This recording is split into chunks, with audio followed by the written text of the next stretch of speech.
आज मैं एक कसाब की दुकान पर बैठा था, तभी उस कसाब की दुकान पर एक नौजवान सफेद लिबास में, चेहरे पर दाढ़ी, सर पर टोपी, आंखों पर चश्मा लगाए दुकान में दाखिल हुआ। दुकान पर काफी भीड़ लगी हुई थी। लोगों की आवाज से दुकान गूंज रही थी। भाई 1 किलो गोश्त देना, भाई 2 किलो गोश्त देना, भाई आधा किलो गोश्त देना।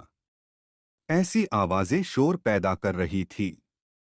उस दुकान में इन्हीं आवाजों के बीच जैसे ही वो नौजवान दाखिल हुआ, दुकान में कसाई ने सारे ग्राहकों को छोड़कर उस नौजवान से पूछा, क्या चाहिए भाई आपको? नौजवान ने कहा, आधा किलो गोश्त चाहिए। कसाई ने फौरन बेहतरीन गोश्त का टुकड़ा काटा और अच्छी तरह से बोटी बनाकर दे दिया। नौजवान ने कसाब को पैसे देने के लिए हाथ बढ़ाया तो कसाई ने लेने से इनकार कर दिया। नौजवान ने कहा, जावेद भाई आप हमेशा ऐसा ही करते हो। कसाई इस बात पर थोड़ा मुस्कुराया दिया और नौजवान भी मुस्कुराते हुए दुकान से बाहर चला गया। दुकान पर और जो ग्राहक थे वो तरह तरह की बातें करने लगे कि हम कब से खड़े हैं और कसाई को देखो, लगता है इसको चर्बी चढ़ी है। ग्राहक की कोई इज्जत ही नहीं। तभी मेरे दिमाग में सवाल के घोड़े दौड़ने लगे। मैं दुकान खाली होने का इंतजार करने लगा।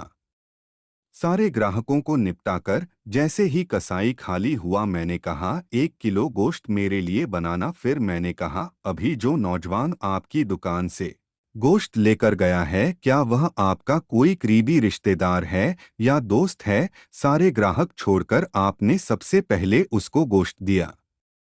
कसाई मुस्कुराया और बोला, जी नहीं। मैं बहुत अचंभे में पड़ गया। फिर मैंने बोला, तो फिर कौन था वह नौजवान? कसाई बोला कि वो मेरी मस्जिद के इमाम साहब थे। जो शख्स मेरी आखिरत बनाने की फिक्र में रहता है और मेरी नमाजों की जिम्मेदारी ले रखी है, मेरे बच्चों को कुरान और हदीस का दर्स देता है, क्या मैं दुनिया में उसके साथ अच्छा सलूक न? मैंने कहा, वह अच्छा, मगर तुमने पैसे क्यों नहीं लिए? कसाई फिर मुस्कुराया और बोला, क्या तुम्हें नहीं पता मस्जिदों के इमामों को क्या दिया जाता है? कितनी तनख्वाह सैलरी है उनकी? इतने का तो साहब आप लोग महीने भर में सिगरेट पी जाते हो। मैं सोचने लगा, वाकई बात में तो दम है। कसाई फिर बोला, साहब यह हमारी कौम का खजाना है, इनको बचाना हमारी जिम्मेदारी है। बाजार के तमाम दुकान वालों ने मिलकर एक फैसला किया है कि मौलाना साहब से कोई पैसा नहीं लेगा। सिर्फ मैं ही नहीं, यह बाल दाढ़ी की दुकान वाला नाई, राशन की दुकान वाला वह टेलर मास्टर, यह डॉक्टर साहब वह मेडिकल वाला, दूध वाला, सब्जी वाला, कोई उनसे पैसे नहीं लेता। भाई इतना तो हम कर ही सकते हैं।